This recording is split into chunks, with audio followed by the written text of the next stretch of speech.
హరే కృష్ణ భక్తులందరికీ స్వాగతం. ఇవాళటి భగవద్గీత క్లాస్కి ప్రార్థనతో మొదలు పెడదాము. అందరూ కూడా ప్రార్థించండి నాతో పాటు. ఓం నమో భగవతే వాసుదేవాయ. ఓం నమో భగవతే వాసుదేవాయ. ఓం నమో భగవతే వాసుదేవాయ. ఓం అజ్ఞానతిమిరాంధస్య జ్ఞానాంజనశలాకయా చక్షురున్మిళితం येन తస్మై శ్రీగురవే నమః.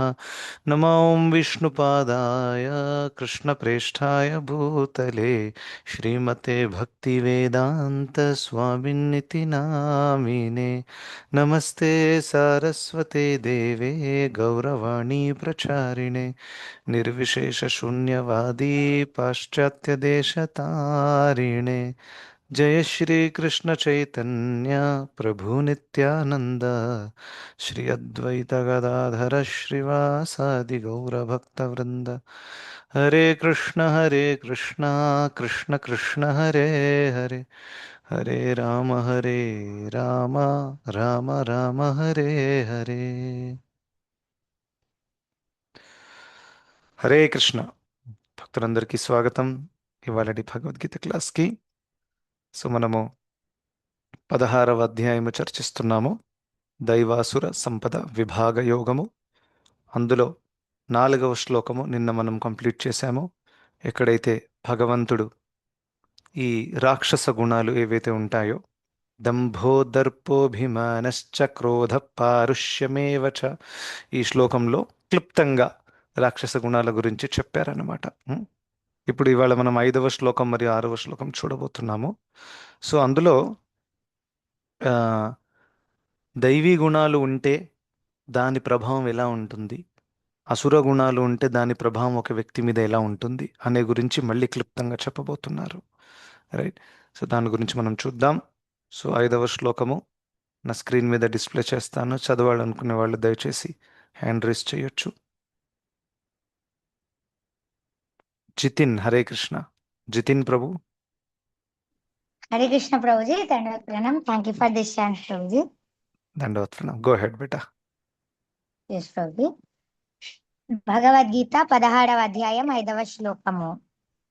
దైవీ సంపద్విమోక్షాయ నిబంధాయ సుడీమత మాసు చ సంపదం దైవీ మభిజాతోసి పాండవా.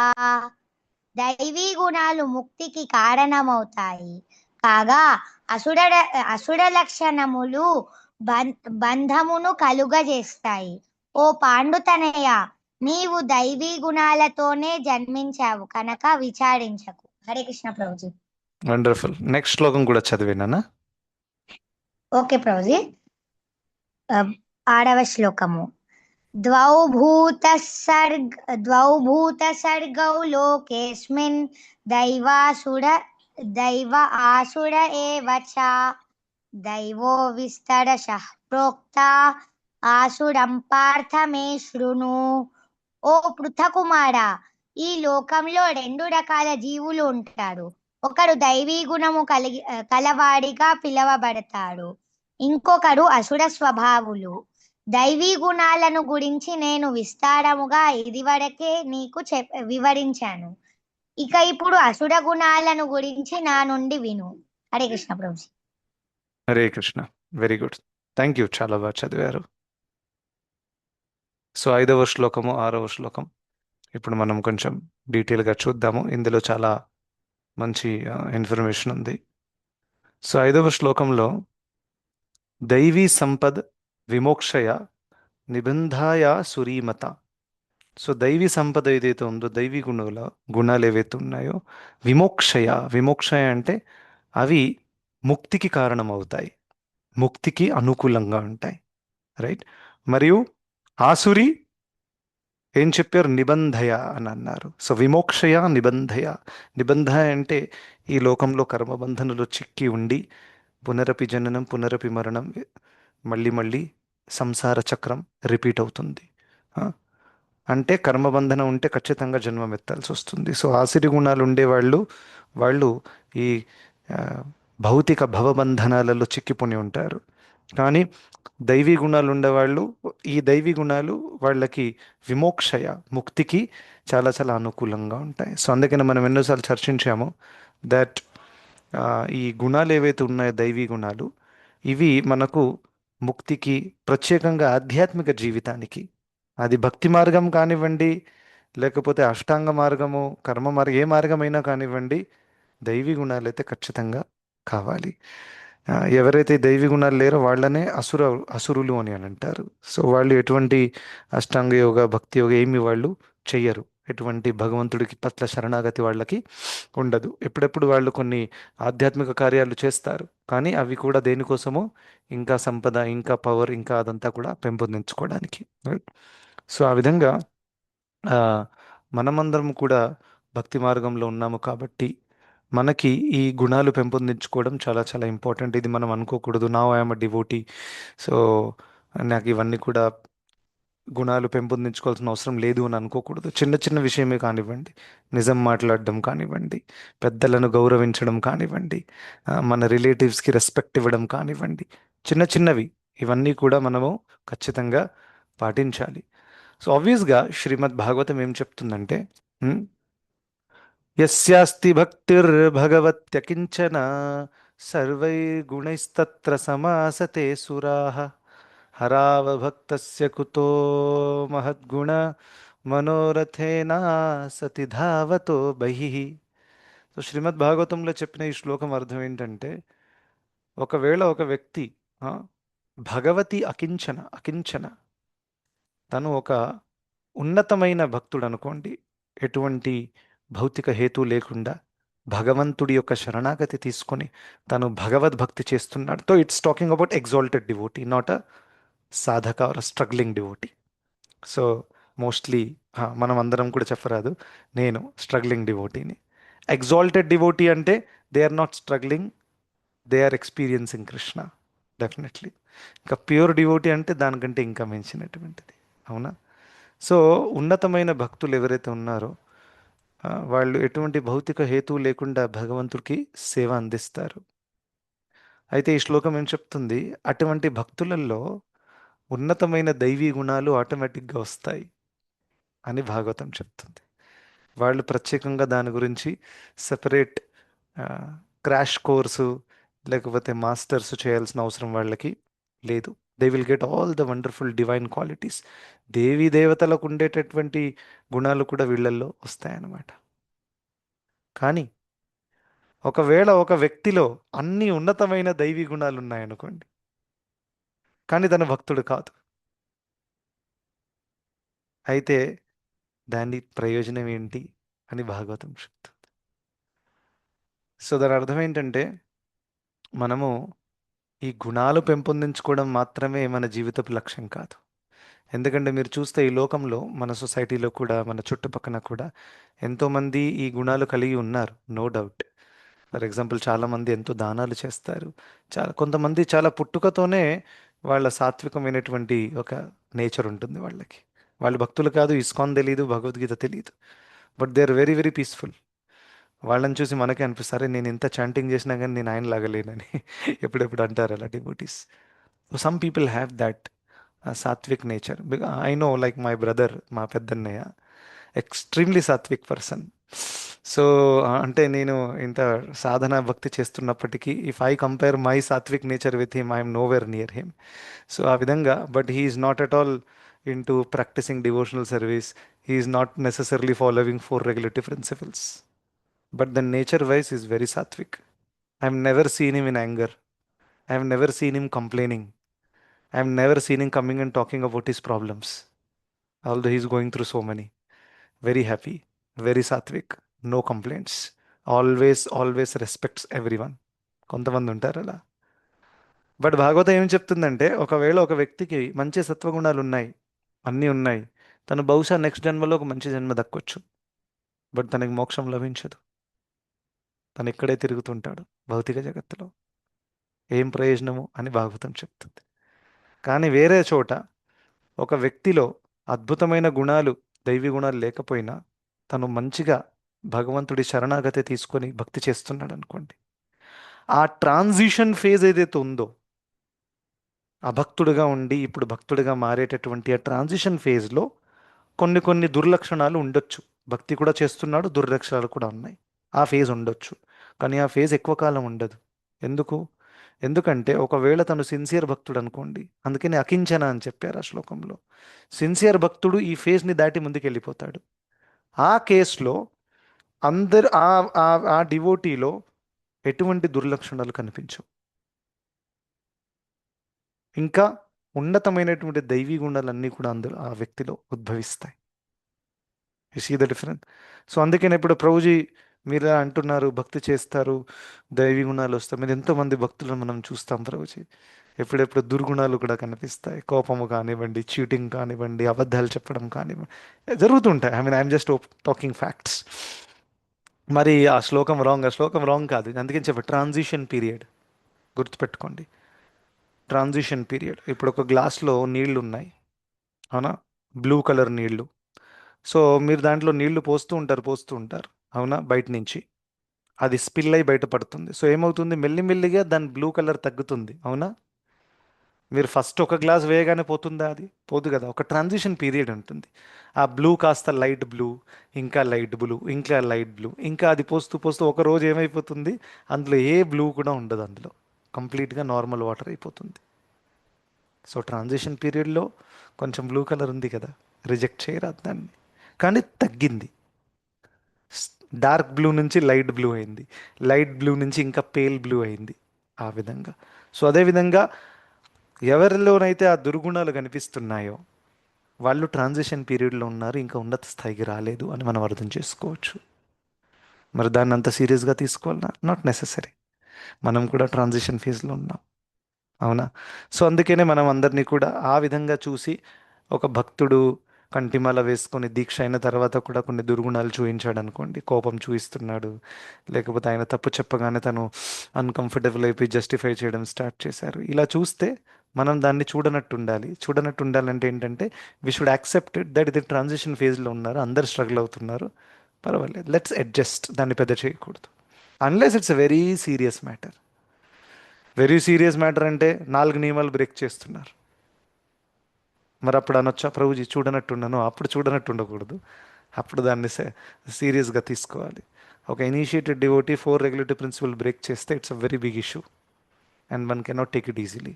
కానీ ఒక ఇనిషియేటెడ్ డివోటీ కొంచెం కోపం చూపించాడు ఎక్కడో, ఆ, ఏదో ఒకటి, అలాంటిది పెద్ద సీరియస్గా తీసుకోకూడదు. ఎందుకంటే మానవ దేహం ఉంది కాబట్టి ఆ గుణాలు పూర్తిగా పోవు.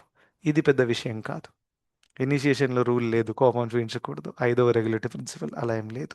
ఎప్పుడెప్పుడు వస్తాయి దుర్గుణాలు, అడ్జస్ట్. ఏది టాలరేట్ చేయవలసినవో ఏది చేయకూడనివో తెలుసుకోవాలి మనం. అందుకని ప్రతి దాన్ని పెద్ద చేయకూడదు.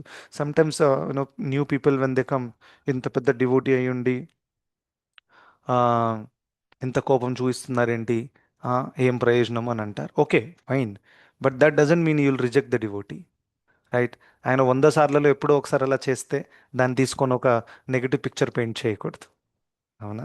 సో ఐ స్టిల్ రిమెంబర్, నేను పూణేలో ఉన్నప్పుడు ఒక డివోటీ ఉన్నారు, ఆయనతో పాటు నేను బుక్ డిస్ట్రిబ్యూషన్ కోసం వెళ్ళామన్నమాట. సో ఆయన దగ్గర హోండా సిటీ కార్ ఉంది. This was like 5-6 years ago. So ఆయన కార్లో కలిసి మేము ఇద్దరం వెళ్ళాము. ఇండస్ట్రియల్ ఏరియా ఉంది అక్కడ. మేము అనుకున్న ఇండస్ట్రియల్ ఏరియాలో వెళ్ళి అక్కడ ఉండేటటువంటి మేనేజర్ని కన్విన్స్ చేస్తే అక్కడ ఉండే వర్కర్లకు అందరికీ కూడా మేము భగవద్గీత ఇవ్వచ్చు. అండ్ మేము కొంచెం డిస్కౌంట్ కూడా మైండ్లో పెట్టుకొని వచ్చాం. వర్కర్లు కాబట్టి వాళ్ళు మొత్తం 200 రూపీస్, 250 అయితే ఇవ్వరు. వాళ్ళకి మనం 100 రూపీస్లో ఇచ్చేద్దాం, కావాలంటే 50 రూపీస్లో కూడా ఇచ్చేద్దాం. సో అలా అని వెళ్ళాము. అక్కడ వెళ్తే ఏం జరిగింది, ఒక ఫ్యాక్టరీ ఓనర్ ఉన్నారనమాట. సో నేను ఆ డివోటీ వెళ్ళి మాట్లాడాము. సో ఈ విధంగా ఆ, భగవద్గీత అదంతా ఉందని. సో తను భగవద్గీత గురించి కొన్ని ప్రశ్నలు అడిగాడు అనమాట, కొంచెం ఫిలాసఫీ మాట్లాడడం స్టార్ట్ చేశారు. సో మేము కూడా చెప్పాం. సో ఆయన నాతో పాటు వచ్చారు కదా ఆ డివోటీని ఫేస్ మీద అన్నారు. ఏమన్నారంటే, మీరు ఇంత భగవద్గీత గురించి మాట్లాడుతున్నారు, ఇంకా హోండా సిటీ కార్లో తిరుగుతున్నారు అని అన్నారు. సో దెన్ ఆ డివోటీ ఏం ఆన్సర్ ఇవ్వలేకపోయారు యాక్చువల్గా. అండ్ దెన్ నేను కూడా చాలా కొత్త, this is like in 2018 or something, and I was also thinking, అరే how to understand this, right? అలా. So tell me, if you were the person, మీరు ఆ ప్లేస్లో ఉంటే మీరు ఎలా రియాక్ట్ చేస్తారు, లేకపోతే దీని సరైన అండర్స్టాండింగ్ ఏంటి? Who can raise your hand and you can tell?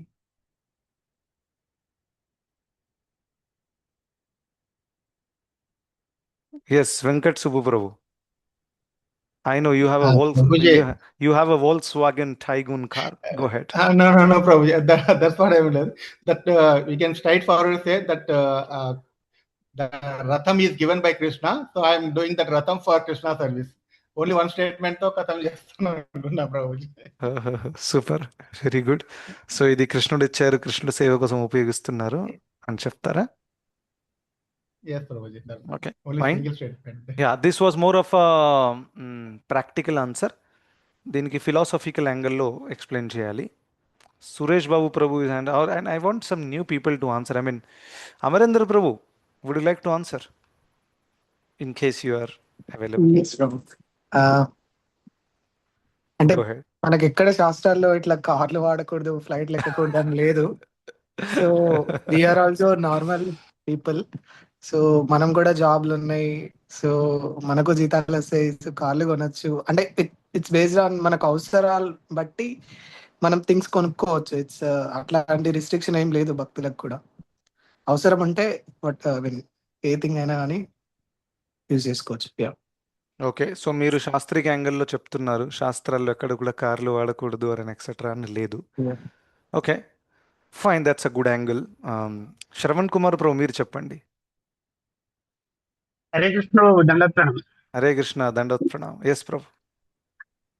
అంటే ఇప్పుడు కారుని కూడా మనం కృష్ణ సేవలో ఉపయోగించడానికి కూడా వాడచ్చు అని అట్లా ఆ విధంగా చెప్తాను.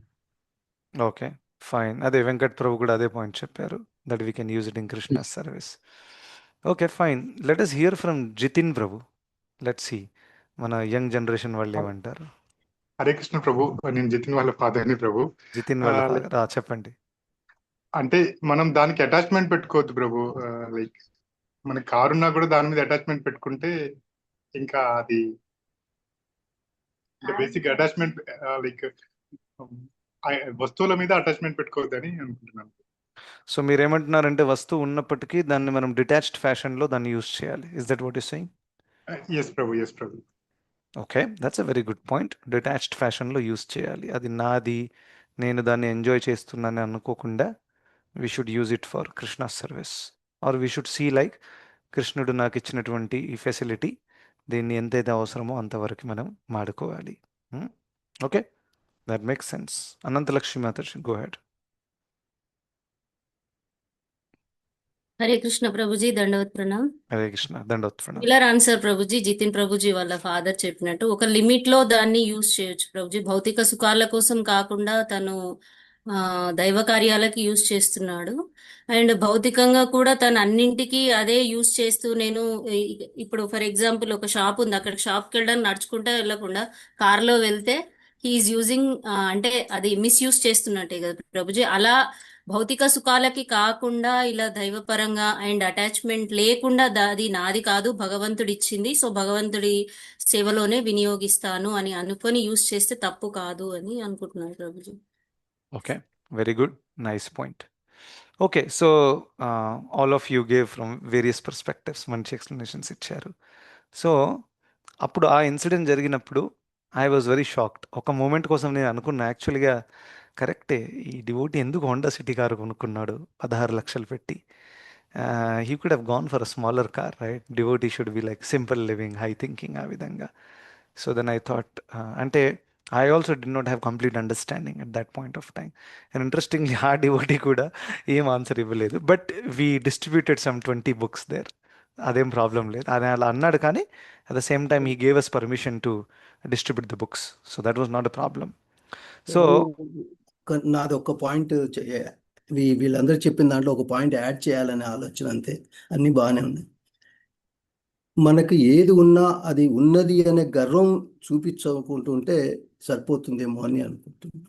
ఇప్పుడు యాక్చువల్గా ఎక్కడో చదువుతూ ఈ బంగారం ఉంది అని చెప్పి అని కానీ అది ఉంటే, బంగారం ఉన్నంత మాత్రాన తప్పు కాదు, అది ఉన్నది అనే గర్వం లేకపోతే దాన్ని ప్రాపర్గా దేవుని వరకు యూజ్ చేయకుండా ఉంటే అది తప్పు అవుతుంది అని నా ఉద్దేశం. Yes, yes, that's a good understanding. Thank you for adding that point. So మనకి రూపగోస్వాముల వారు ఏం చెప్తున్నారు? అనాసక్తస్య విషయాన్ అనాసక్తస్య విషయాన్ యథార్హం ఉపయుంజత నిర్బంధ కృష్ణ సంబంధే యుక్తం వైరాగ్యం ఉచ్యతే.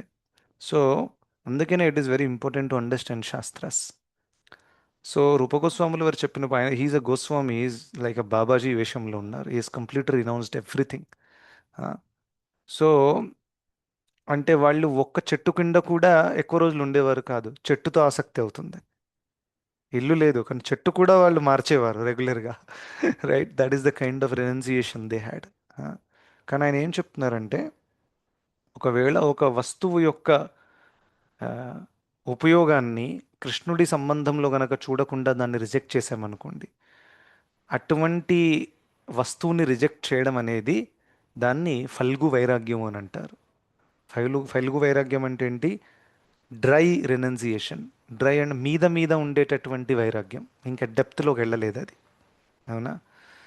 కానీ ఎవరైతే ప్రతి ఒక్క వస్తువుని దాన్ని కృష్ణుడి సేవలో ఎలా పెట్టాలని చూడగలుగుతారో, ఆ సేవ కోసం ఆ వ్యక్తి ఆ వస్తువుని కొనుక్కున్నా కానీ అటువంటి కొనుక్కోవడాన్ని ఇంకా భగవంతుడి సేవలో నియుక్తం చేయడాన్ని అసలైన వైరాగ్యం అంటారు. దాన్ని యుక్త వైరాగ్యం అని అంటారు. సో యుక్త అంటే కనెక్టెడ్ విత్ కృష్ణ. దట్ వైరాగ్యం which is connected with Krishna is perfection of వైరాగ్య. సో కొన్ని ఆన్సర్స్ మీరులో చెప్పిన దాంట్లో ఒక ఆన్సర్ ఏంటంటే, మీరు చెప్పారు చాలామంది, దట్ దానికి మనం ఆసక్తి ఉండకూడదు, అది ఉంది నాది అని అనుకోకూడదు. కానీ కేవలం ఈ అండర్స్టాండింగ్ పెట్టుకుంటే సరిపోదు. బికాస్ దిస్ ఈస్ ఫల్గు వైరాగ్య. నాకు ఆసక్తి ఉండకూడదు, నాకు వద్దు, etcetera, that is okay. But then ఆ ఆసక్తిని కృష్ణ కాన్షియస్ అంటే ఆ ఆసక్తి ఉండకూడదని అన్నారు, దట్స్ ఫైన్. నిరాసక్తి ఉంది, బట్ దానికి కృష్ణుడితో సంబంధం ఎక్కడుంది? If something is not related to Krishna, then it is of no good for us. So అందుకనే ఇది నాకు వద్దు, నాకు ఆసక్తి లేదు, దట్ ఈస్ గుడ్ అండర్స్టాండింగ్, దైవీ గుణమే అది కూడా.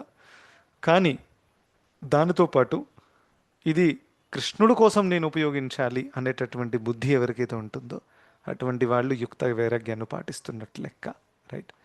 So what happens in many times, ఇది కూడా ఒక అపరాధాలలో ఒక అపరాధం ఉంటుంది. అదేంటంటే వైష్ణవులను బాహ్యంగా చూసి జడ్జ్ చేయడం. వైష్ణవ అపరాధంలో అనేక అపరాధాలు ఉంటాయి. సో ఒక అపరాధం ఏంటి?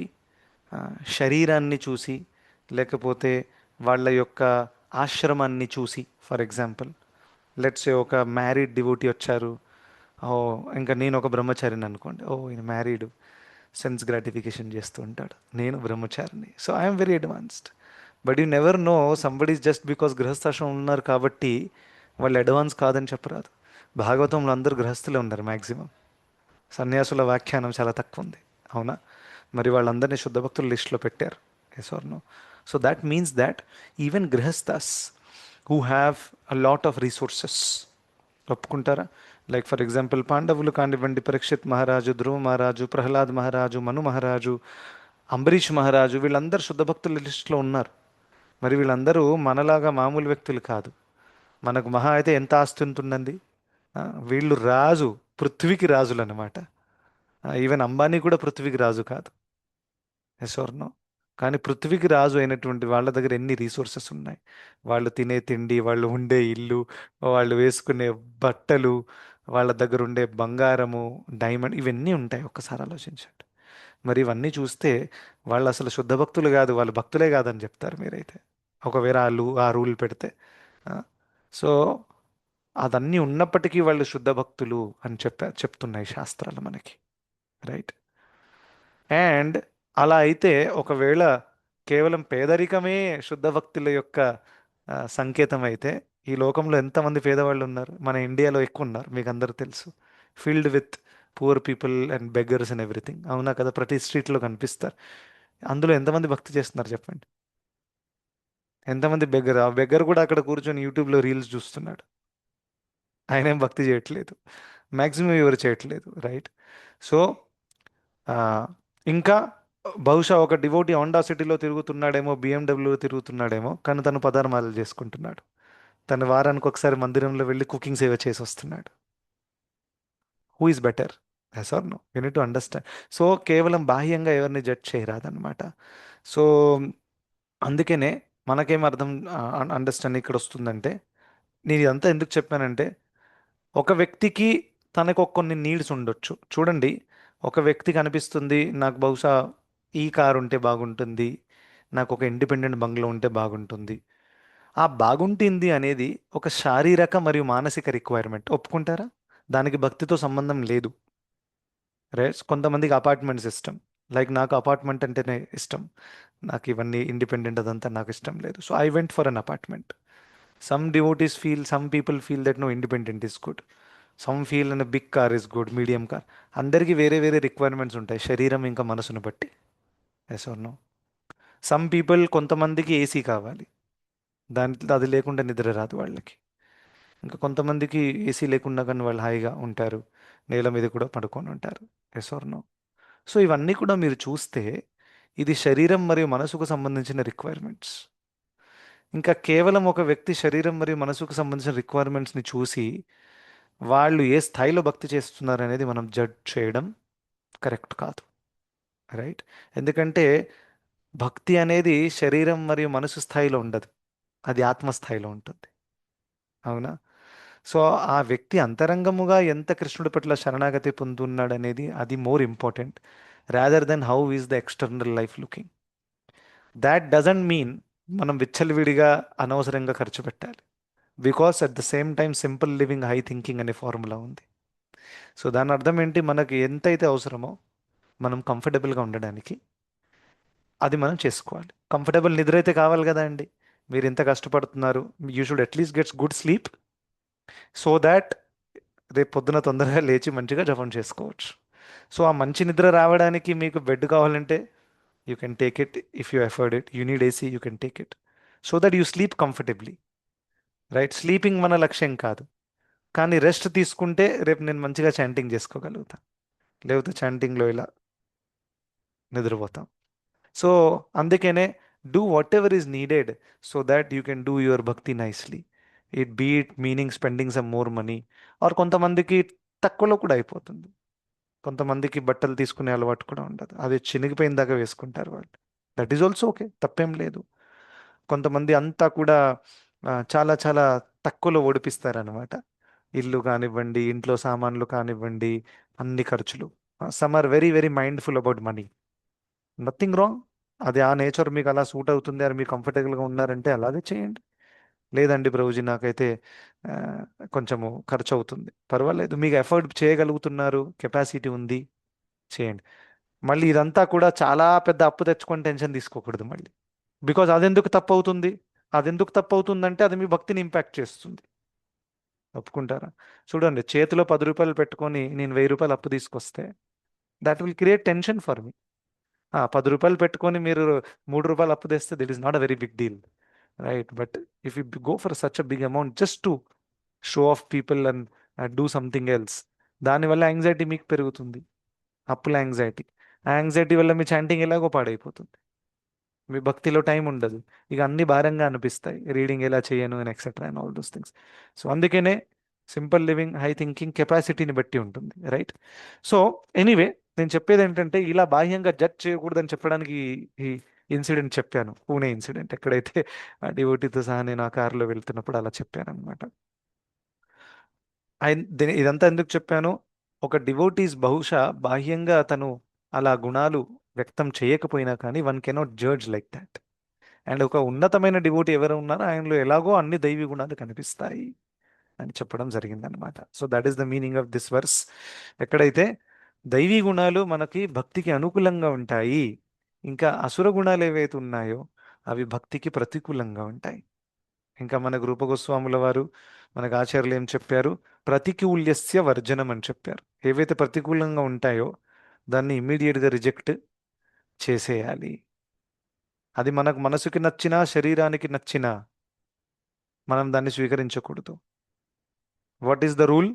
ఇది నాకు భక్తిలో బాధ కలిగిస్తుందా, ఇది మాకు భక్తిలో ఉన్నతంగా తీసుకెళ్ళడానికి సహాయం అవుతుందా, ఈ ప్రశ్న అడగాలి, దాని మీద డిసిజన్ తీసుకోవాలి. Very very clear. Right.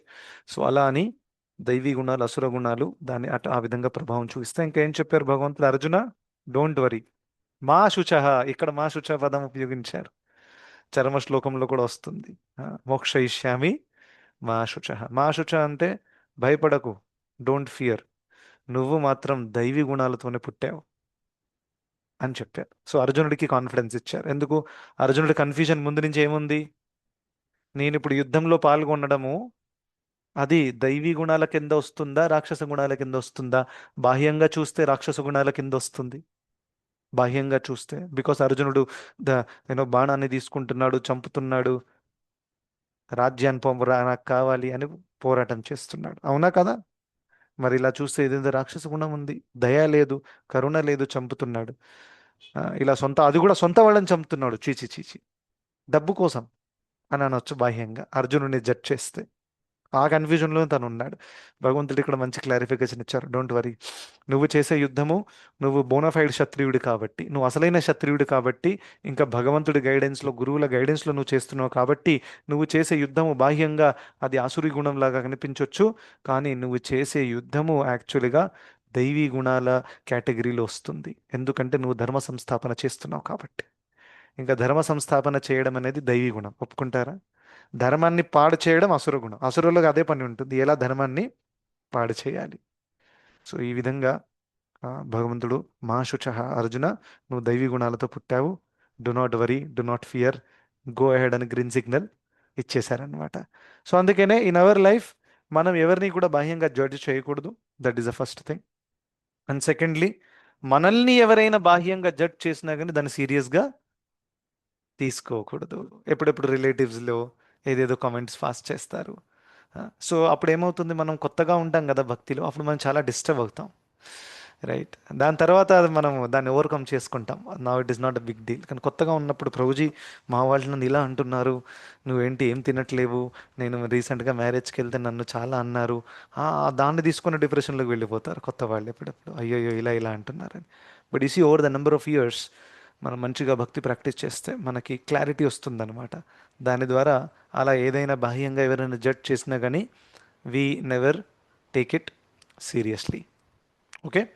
So అది ఇవాళ 2 శ్లోకాస్ అనుకున్నాను, but I thought I give some more graphical example from my own experience.